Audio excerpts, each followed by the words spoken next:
Woodhaven Granville First Reformed. Corinth Reformed. New Hall Reformed. Fire Center Reformed.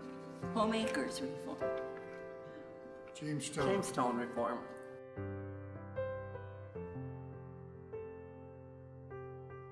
Neil Bruchink brought a paper around to the door and said, we're starting a church. That's all I know. And where was he? Was he at one of those churches? He was at Byron First Reformed. He was Byron First Reformed. So the First Reformed, were they really the ones that? They were his satellite, or what do you want to call it, a starter.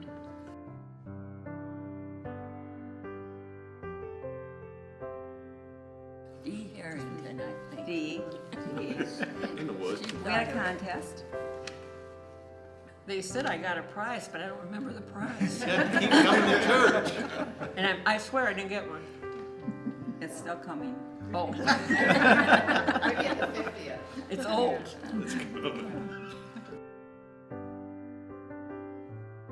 Because of the woods.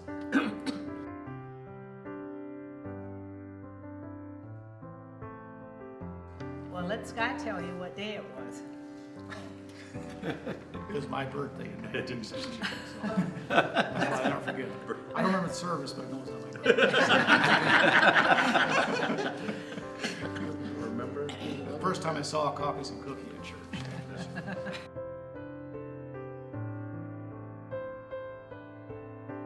Northwest Elementary, which is no longer there.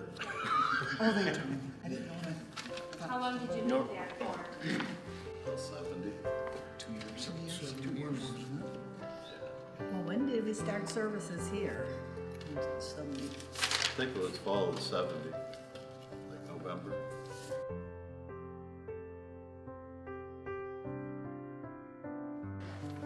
No, spend a lot I of think time it in the was basement leveling gravel out. Spring and then that's in the the new fall. one. I think it was spring of 70 and then the fall of 70, I think the book.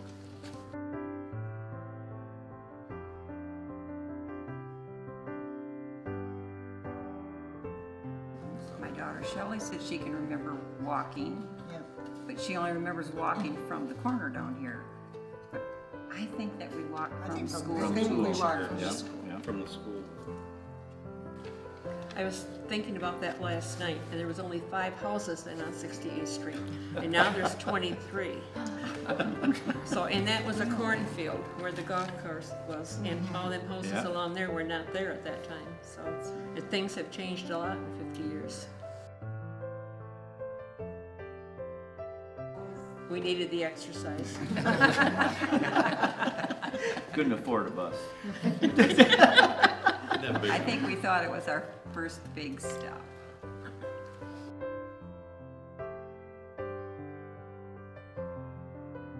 $1988. Yeah.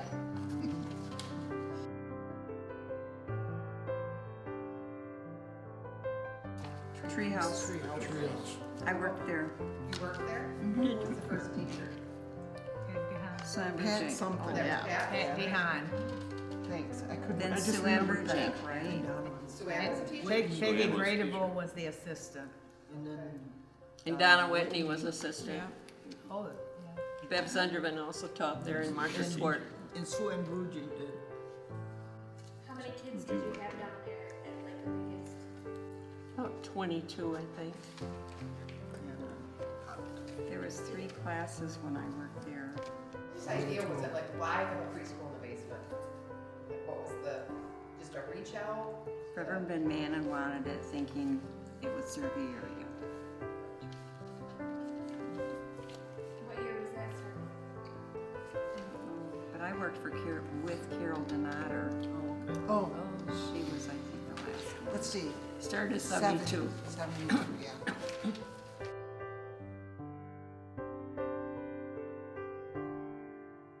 Yeah. Yeah. 3rd grade. I taught 4-year-olds. Todd Sandberg. I can still remember it. He said, "Teacher," yes, Todd, "why do you always wear your hair the same way?"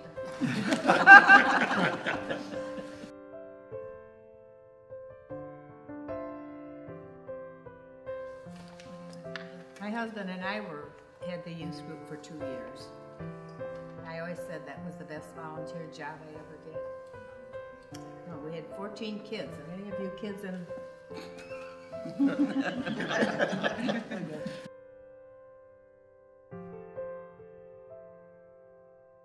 Yes, We did. we went to Mobile, Alabama. With the youth group. We went to Mexico. New Mexico. New Mexico, yeah. New York. We went to Haiti.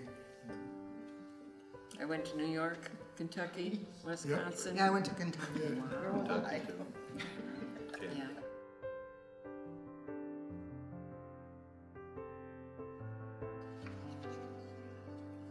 For a few years, the RCYF would always play the consistory in basketball. RCYF. RCYF. Youth group. Our youth group.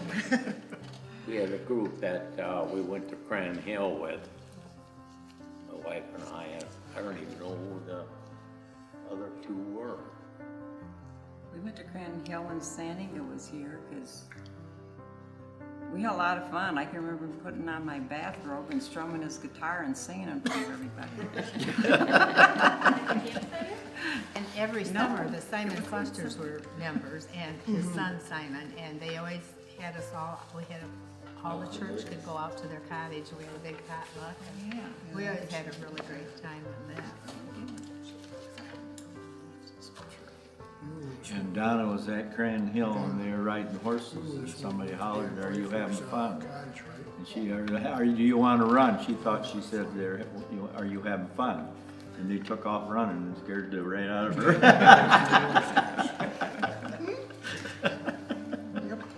That was a bad experience. I hate horses.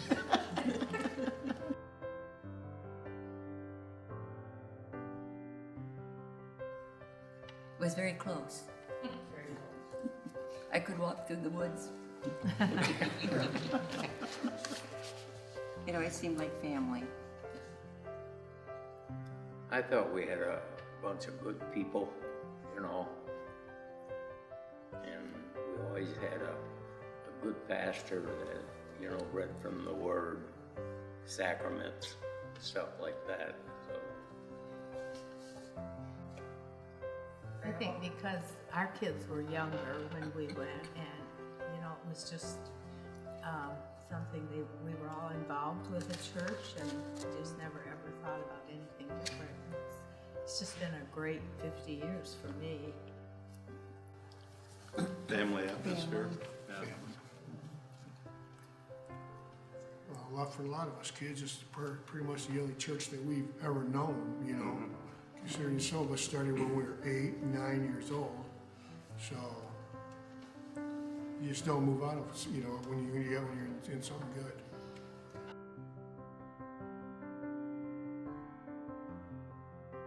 Get involved. I would say get involved. I used to say, go in the kitchen and help wash dishes. There's the best fellowship in the kitchen.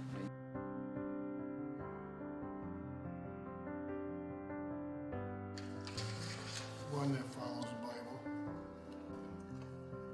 And I would like to see more young families with children and bringing more children in our church. That's what I pray for. And that he speaks the word. I mean, that's number one. I think if you get the right leader, the word spreads and people come. I don't think there's a lot as far as going out into the community and stuff. It's kind of like the field of dreams things. If you build it, they will come. People hear and they come. So that's the key for me, is getting somebody that brings some energy and charisma, but preaches the word, but gets those young people in.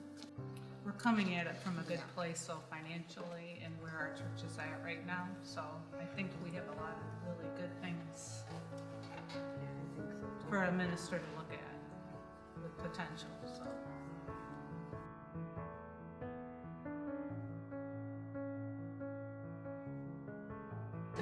I remember when the bus broke down, I had to go get them during the service or after, I think it was. They were at Cran Hill, and quit running. We took the youth group in the bus to Ann Arbor one Saturday to a football game, and it poured rain the entire time, and it got cold, and I don't think there was a heater, and it was quite a day.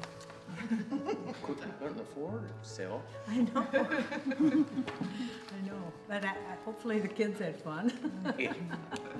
Sat at that football game, and I don't like football anyway, and just pouring rain, and we had to walk from there to some church, and, but we survived. Yeah. I can remember Larry always put on the podium when Jim Snelling was gonna sing, or did he preach? I don't remember. But he had a box with a great big Hershey's Kiss in it. And Snell would get up there and he'd turn red every time. And he'd take it back, and then somehow Larry would get it back, and then somehow Snell would get it back. And to this day, I believe it's at Snell's right now. Really? I remember the time when Paul Fox was here, he always needed a glass of water under the pulpit. And Esther Brower put a goldfish in it one time. Seen his face. And then I remember the time that there was communion, or not communion, baptism, and Cecil was doing baptism. And as he got up there to do it, I thought, oh no, didn't put water in the pitcher. So he got up and he went to pour it, and there was no water. And one of the elders got up and ran and got water. And Cecil said, that has never happened to me in all these years of ministry. And then Dave Holtz leans over and says to me, there goes your race, honey.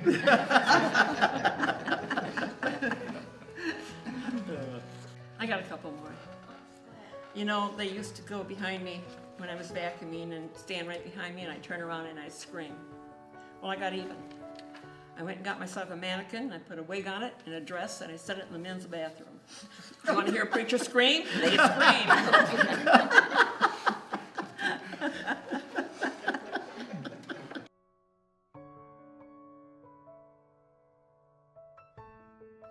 There's a lot of memories with just church life, like graduations. We'd have parties here for our graduates, or funerals, weddings, all of those things kind of connected with your church life. We had outdoor evening services. Yeah. Do you remember that? Every summer. We had a platform out there, and we would have some different musicians come in. Then they had ice cream afterwards. The kids loved it. Just took a chair, blankets set. They would always have some black church, Ebenezer Downtown, Baptist Church. that minister just died recently. Yeah, I see that. He Yeah. came, and those people would come, and, you know, we were all pretty casual, it's outdoors. They came with their big hats and all dressed up. They were dressed. Yeah, they were. That was when Dan Stelton was our minister. Yeah. And you have a service together outside? Shared it Yeah. together. So did you all go there too? I think Dan did. I think Dan preached there, but we never were, I guess they didn't invite us. But that was really neat to have them come out. It was.